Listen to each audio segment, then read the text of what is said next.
Yo, what is good, RPC? Welcome back to another video. Now today I got a different kind of video for you guys. It's kind of like it's not a different kind of video. I've done story times in the past before, but not how I'm finna do this one. I'm finna have a little video down at the bottom so y'all can watch, because I feel like having just me on the screen, some of y'all got really short attention spans and it's just not gonna work out. But anyways, before I begin this story time, I want you guys to all subscribe, like, share, comment, do all of that for your boy. Okay, because RPC, we on the way up.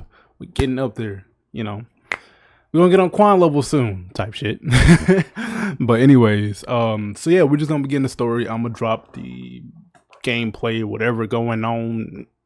Y'all gonna see it. It's gonna be on the screen. But anyways, so this story is how I moved to Atlanta, and it's really honestly like something straight out of a movie. Like, I'll just begin the story like this. So after high school, I immediately started working jobs, or not jobs, but a job. I immediately started working at FedEx, making 20 an hour, moving boxes. It was a real simple job. It wasn't bad at all. I actually had it a lot easier than most folks working at FedEx. I was getting paid 20 an hour to move like really small boxes. Like, these boxes were no bigger than this, bro, or maybe just a little bit bigger. They're probably like about this size, and they weren't that heavy. They were like 10 to 15 pounds. But anyways, besides the point.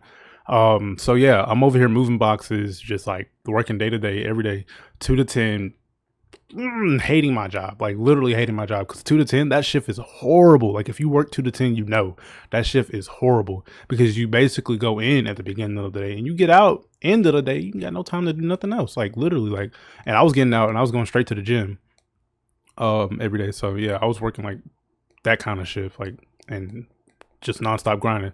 But you know, it was worth it. It taught me some lessons, you know, that I never want to work that kind of job again. That was the biggest lesson I probably learned from that. But anyways, proceeding on to towards, I want to say around December, towards December, we get news that, well, they're probably going to take us away from the facility. And now, mind you, I worked for a temp service. So the temp service, they were putting us in specific places for, you know, temporary times. So my contract was supposed to last 2 years there, until they put me somewhere else, or until I just go find another job, you know.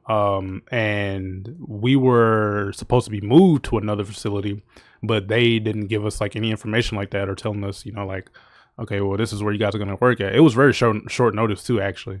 So come January, like a little bit after December, when we get off Christmas break and stuff like that, it wasn't really like a break. It was like 2 days that we got off for Christmas. But anyways, I want to say 2 or 3 days, maybe. I don't know. But then it was also snowing at the time, so, you know, we didn't go to work for that reason as well. But yeah, so we get off and we come back to work, and they're like, well, yeah, you guys, this is you guys' last day. Like, it was very like out of nowhere. They literally just told us this is you guys' last day. And I'm just sitting here and I'm just like, what do you mean this is our last day? Like, I came to work expecting to work at least another few weeks. No, they got like short notice, fast. Because they said it was supposed to be towards the end of January is when we were supposed to like find new jobs and stuff like that. No, that jump happened that very next day that we got back, bro. I was like, what? So anyways, proceeding forward from that, I told my mom that I'm like, okay, well, I'm about to lose my job. They're telling me that, you know, we're not gonna be able to work here anymore, and that, you know, they're changing, like, because all the temps were changing from temp service to FedEx. They had went over and, you know, go ahead and not transform. They went over to FedEx. They started working for FedEx instead of the temp service. So they didn't need more temps. They didn't need us anymore because they already had enough people. So they were just going to go ahead and, you know, start replacing the temps that they already had with the people that were temps, but, you know, changed over to FedEx. So they did that. And yeah, that's why we were losing our jobs. So I told my mom that, and she's like, well, what are you going to do? And I'm just like, honestly, I don't want to keep working any more jobs like this. I might just go apply part-time at Sonic and just, you know, start pursuing my dreams, because that's really what I wanted to do. And my mom, she was kind of getting upset with me about it, because she was like, well, you need to make sure you're making enough money to take care of your responsibilities. And I was like, yeah, I know that. I'm gonna do what I need to do, pick up some extra shifts if I got to, but for the most part, I just want to have more free time. Because mind you, at that job, like I said, I was working 2 to 10, going to the gym straight after almost every day. Didn't have no free time. The weekends I was like making content and stuff like that, and it just was not working out. So Yeah, but she was just getting upset about it. She was like, "You really need to like make sure you're taking care of your responsibilities." And I'm like, "Yeah, I get that. Like, you know, and this and that and the third." And she was like, "You know what? If something happens or anything happens, don't come asking me. Don't come talking to me about it. Don't come asking me about it. Anything like that." So I was just like, "You know what, Mama? It's cool. It's whatever. I'll just handle it myself." And she was like, "You know what? I can't deal with this. I can't deal with this. If this is how you know." Want to do things and you might as well just go live with your dad because I don't have time for this stress right now. And I'm just like, Mama, I didn't even do anything wrong. Like, it's not my fault I'm losing my damn job. But, you know, I didn't tell her that. But, like, Mom, if you see this video, obviously I would never say that to your face. But that's what I was thinking. I was like, it's not my fault I'm losing my job. Like, what am I supposed to do here? And I'm just, yeah, it was bad. But anyways, so yeah, after that, my dad was actually in town during that week too. And he was like, "Well, since your mom just wants you to go ahead and move in with me, we can just go ahead and make that happen, you know, because I'm about to leave back towards Atlanta soon." So I was like, "You know what? That's cool by me." So this, like, literally, like I said, this all happened out of nowhere. Like, I never planned to move to Atlanta. Or actually, no, I take that back. So when I was in school, when I was in high school, I did plan to move to Atlanta, but it was like towards the beginning of senior year. I want to say I planned to move to Atlanta with my dad, but like I want to say a month or two into senior year, that plan had changed because I realized like, well, maybe it's probably best that I do stay with my mom for a little bit longer just so I can stack up some money, you know, come down here and this and that and the third and be set up.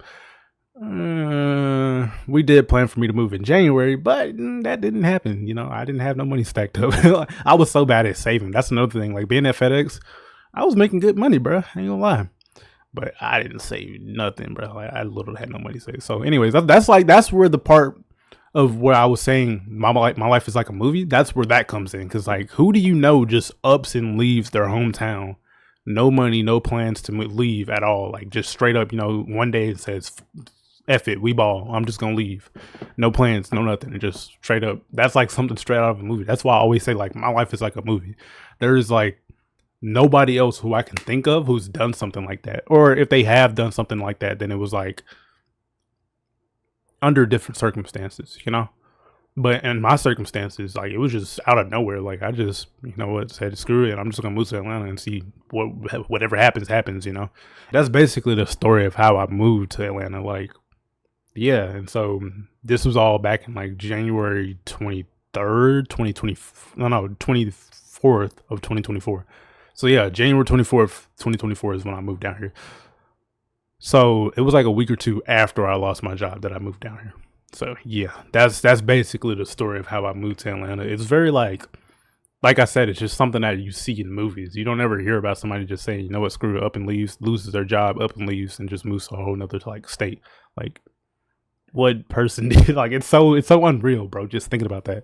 But yeah, so that's kind of like the whole story of how I moved to Atlanta. And honestly, it's been a great experience being down here. I've experienced so many different things living down here. Like I see like so much different stuff like that I would have never saw back in my hometown. Like I live in, well, okay, let me say this. I'm from Memphis. I lived in Memphis up until I was 13. I moved to South Haven, or no, I moved to Olive Branch first when I was 13. And then I moved to South Haven when I was 15, 14, either one of those. Because that's when I started my freshman year. Or no, so I moved to, yeah, no, I was right. So yeah, that's how it basically was. But I still just say I'm from Memphis because like I grew up in Memphis. Like that's literally all I know, you know. But and even then, South Haven is literally not that far from Memphis. It's like a 20-minute drive, maybe not even 20 minutes, like 10 minutes.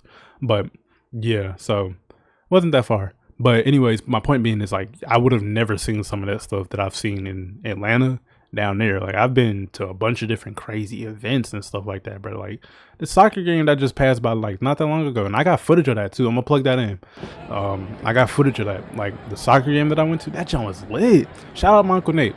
If y'all seeing this, shout out my Uncle Nate. Hashtag if you made it this far in the video, first of all, shout out Uncle Nate in the comment section, because if it wasn't for him, I would not have been able to go to that Atlanta versus LA soccer game. And that jump was dope, bro. Like it was so amazing being in that damn soccer game, bro. Like that was a whole new experience. I'm like starting to become a fan of soccer just because of that. Like, so yeah, shout out Uncle Nate. That was a pretty dope experience. There's been other dope experiences I've had down here too.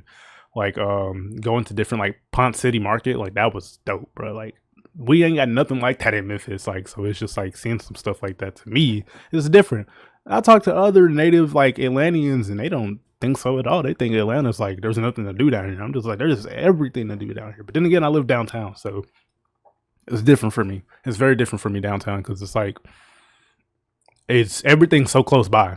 So I can literally walk down the street, go to the store right now. Like it won't even take me that long. It'll take me like 10 minutes to do it.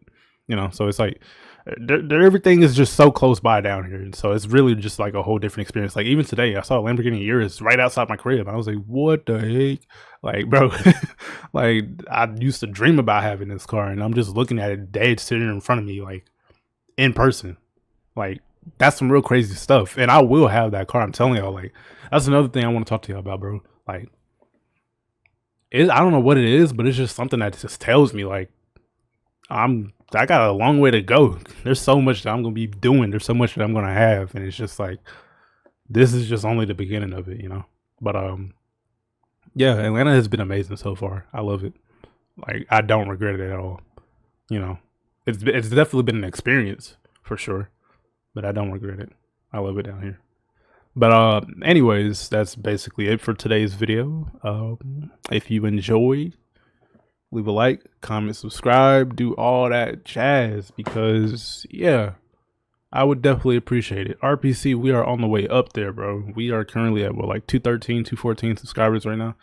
I want to try to get off of this video alone 10 more subscribers. Just 10 more subscribers. So if you're watching this video and you did not subscribe yet, please subscribe. 10 more subscribers off of this video. That's all I'm asking for. And 10 likes on this video. How about that? 10 likes on this video, 10 more subscribers. Can we do that, please? I beg you. But anyways, yeah, so that's basically the whole thing of this video. If you guys enjoy it, leave a like, subscribe, comment, share, do all that good jazz. Make sure this video gets out there. Make sure my channel gets out there. You know, help me out. I very much appreciate it because we got a lot more content coming on the way. So yeah. But that's it. That's all. I know I'm yapping.